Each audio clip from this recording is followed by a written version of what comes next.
విడు మొరటోడు అని వాళ్ళు వీళ్ళు ఎన్నెన్ని అన్న పసి పిల్లవాడు నవాడు.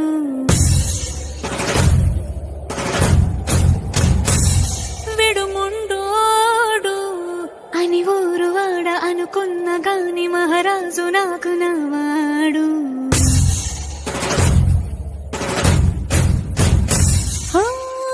మాట పెడుసైనా మనసులో వెన్న రాయిలా ఉన్నవాడిలోన దేవుడెవరికి తెలుసును నాకన్నా.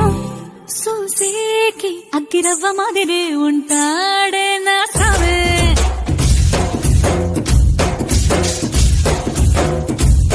మెత్తాని పత్తి పువ్వుల మరి సంటో